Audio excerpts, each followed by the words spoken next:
I am Billy Porter, and I'm here to talk to you about America's future. This is precisely the time when artists go to work. There is no time for despair, no place for self-pity, no need for silence, no room for fear. We speak, we write, we do language. That is how civilizations heal. Toni Morison. I stand before you today at the intersection of race, queerness, and art. I'm a Black man first, all day, every day, and I live with that reality of what that means in this country. I am also an artist who knows for a fact that we artists have acted as gatekeepers and healers in societies and civilizations since the beginning of time, reaching into the hearts and minds of the people and changing the molecular structure of systemic bias and hatred from within. This is a fact that is no different today. And lastly, but certainly not least, I am a gay man. I bring this up so as to create context. It is not lost on me that as a Black, out, gay, Christian man delivering a speech on the steps of the Lincoln Memorial, I know that 55 years ago, one of the original architects of America's nonviolent civil rights movement was a man by the name of Bayard Rustin. Turns out he was silenced by the movement because he was homosexual. Some of the leaders of the movement felt it wasn't appropriate to have what they labeled a sexual deviant in their midst, so they put him out. Bayard gave his life over to the greater good, to the bigger picture, and bowed out gracefully, leaving his legacy at the feet of those who would deny his humanity so hypocritically. I ain't so grateful. It's time we added one more name to that big six we've come to honor as founders of the movement. I've wondered aloud for at least half my life about what our current state would look like if all people were represented in the fight for equality from the very beginning. We will never know, but the good news is, I'm here now. We are all here now. And I am honored and humbled to stand on the shoulders of my personal hero as I dedicate this momentous moment to the memory and legacy of civil rights leader and long forgotten icon, Bayard Rustin. The Declaration of Independence states, "We hold these truths to be self-evident, that all men are created equal, that they are endowed by their Creator with certain unalienable rights, that among these are life, liberty, and the pursuit of happiness." I must first turn to the structure of this sentence and the complicated history of its origins and subsequent interpretations. What, in fact, does "all men are created equal" actually mean, when the very man who wrote these words owned slaves as his pen glided across the parchment paper? Thomas Jefferson owned slaves and mistresses he publicly denied. Jefferson knew slavery was wrong and that he was wrong for profiting from the institution as a whole. Yet the security of his privilege blinded him from seeing opportunities to relinquish the institution of slavery within his lifetime. He assumed the abolition of slavery might be accomplished by the young men of the next generation. They were qualified to bring the American Revolution to its idealistic conclusion because, as he said, these young Virginians have sucked in the principles of liberty as if it were their mother's milk. It seems that we, the living, are left with the burden of the failures of generation after generation, pushing towards America's quest for a more perfect union.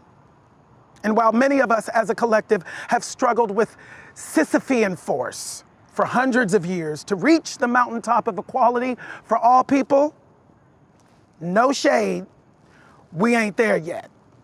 But there's always hope, and we must never lose it. The late, great civil rights icon and hero John Lewis was the first civil rights leader to stand up for LGBTQ plus rights and against the Defense of Marriage Act on the Senate floor. I quote, "I will not turn my back on another human being. I will not oppress my fellow human beings. I fought too hard and too long against discrimination based on race and color to stand up against discrimination based on sexual orientation."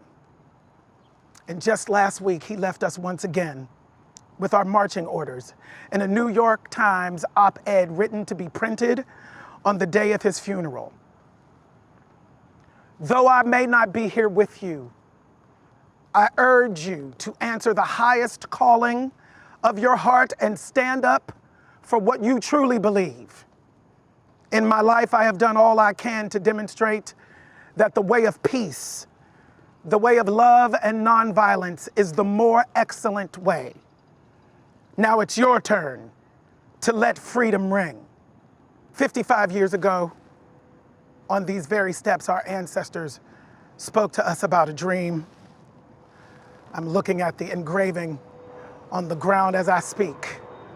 And about 5 years after the March on Washington for Jobs and Freedom, Dr. Martin Luther King ignited an engaged crowd in Memphis, Tennessee on April 3rd, 1968 during the sanitation workers' strike.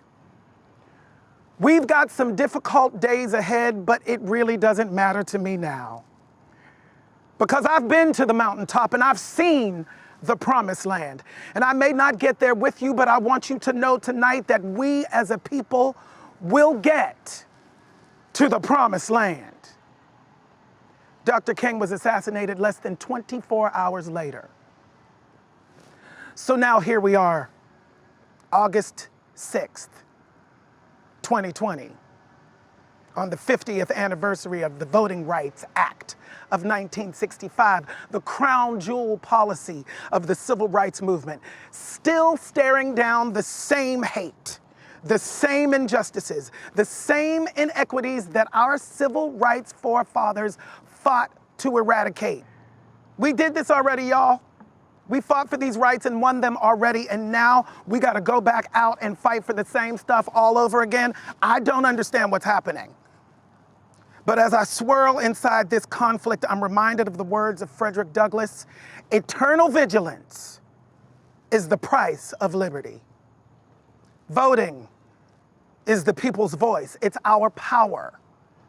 And the Supreme Court's devastating decision in 2013 to gut the Voting Rights Act of its very heart has once again put our country in peril. The power of the Voting Rights Act was that discriminatory voting policies could be blocked before they harmed voters. Immediately after this reckless and naive Supreme Court decision, Republican lawmakers in Texas and North Carolina, 2 states previously covered by the law, moved to enact new voter ID laws and other restrictions that target communities of color who historically vote blue. With surgical precision, we have watched in horror the direct attacks upon people of color by this corrupt administration. There is a pandemic ravaging our nation and sovereign indigenous lands. Mass internment and expulsion of immigrants, challenges to LGBTQ plus rights, the erosion of environmental protections, the degradation of public trust in the media, the deepening the divide between what's real and what's fake, what's truth and what's deception and lies, limits upon women's reproductive health rights, attempts to cripple affordable health care, continued defunding of our public education system, shrinking collective bargaining, and a devastated system for public broadcast, the arts and humanities, and forever and always, the erosion and attack on our voting rights. We, the people, desperately need to come together to challenge the systemic breakdowns that have propelled us to this tipping point with unwavering resolve. Malcolm Gladwell's debut book, The Tipping Point, How Little Things Can Make a Big Difference, first published in 2000, defines a tipping point as the moment of critical mass, the threshold, the boiling point. The book seeks to explain and describe the mysterious sociological changes that mark everyday life. As Gladwell states, ideas and products and messages and behaviors spread like viruses do. Epidemics are sensitive to the conditions and circumstances of the times and places in which they occur. I've been asked today to speak to you all about America's future, but I can't see past the smoke as our cities literally smolder while our shameless leadership continues to fail us. Not only is there a lack of a national strategy 6 months into this COVID-19 pandemic with over 155,000 lives lost, we also have an economy that's on the brink of depression. The slowing down of our postal system so as to silence communities of color in making sure that disenfranchised communities who need to vote by mail to simply stay alive will not be counted. And most recently, this surreal dystopian invasion of the body snatchers' misuse of military resources that has finally pushed me to my breaking point. As I watched the news last week and learned of this administration's latest attacks on its own people by sending unidentified stormtroopers into sanctuary cities to snatch up peaceful protesters and throw them in unmarked vans with no formal charges, I finally allowed myself to say the words that I refused to feel or say these last 3.5+ years of government-sanctioned lawlessness. I am scared. I am terrified. And you should be too. I am also enraged that so many people in power, particularly white people, who could have stopped this monster and protected the American people, chose to say and do nothing. And why, do you ask, did these honorable people choose to do nothing? Because their privilege allowed them to do so. Anybody who still claims to not understand what white privilege means can look no further than the White House, the Senate, the cabinet. I can go on. White privilege is Special Counsel Mueller's anemic findings with his investigation into collusion, or the 2.5 years that General Mattis stayed silent about the mess he witnessed in the White House after resigning as Secretary of Defense, or the countless GOP senators who fell lockstep in line and have co-signed on all of the unprecedented and unethical decisions heaved upon the American people. I'll even venture to go all the way back to October 2016 when former director of the FBI, James Comey's last-minute reopening of the Clinton email scandal. The white man can grab him by the pussy and get elected to the highest office in the land. But her emails, the hypocrisy is staggering. Eternal vigilance is the price of liberty. White privilege is living in this moment and knowing that if any of these unprecedented and unethical acts had been committed by the black president or a woman president, these same white privileged men in power would have found a way to remove him or her from office without pause. Unprecedented and unethical, but not illegal. Just so we're clear, the definition and personification of white privilege is this president and the racist, white supremacist, xenophobic, autocratic cancer he embodies that has been allowed to metastasize all over the American people and thereby the entire world with no accountability or consequence. Evil prevails when good men do nothing. Eternal vigilance is the price of liberty. There's no doubt in my mind that we as a nation are at the tipping point, a reckoning, one that has been heating towards boiling over for hundreds of years. Our basic human rights, our black bodies, have been used as pawns for political gain since the Middle Passage. The American democratic experiment is failing. We are not, nor have we ever been, better than this. We have tried. Progress has been made. But as we can see, centuries of progress can be rolled back and snuffed out by white, hypocritical men who fear they are losing their power. When white men get scared, wars happen. Let me say that again. When white men fear losing power, they will stop at nothing to keep it, including blowing up the entire world. Do not be hoodwinked or bamboozled. What is happening in this country right now is calculated and on purpose. It's un-American, and for anybody else, it would be called genocide and treason. The system is not broken. It's working exactly how it was intended to work from its inception. And with 50 million people on unemployment and growing, over 155,000 dead, to which the man in the White House shrugs his shoulders and says, it is what it is. We got civil unrest in the streets, and the economy is at its worst since the Great Depression. I ask you one simple question. Are you better off than you were before? It's time for America to have the honest and difficult conversations. It's time we own our past so as to heal our present and nurture our future. It's time we elect a new kind of leadership to save our future, one that is rooted in love, humanity, compassion, empathy, freedom, and justice for all. It is time that we create ourselves anew, that we write a new story and fashion ourselves in new garments made of truth, repair, and transformation. One of my favorite Bible verses is from 1 Timothy 1:7.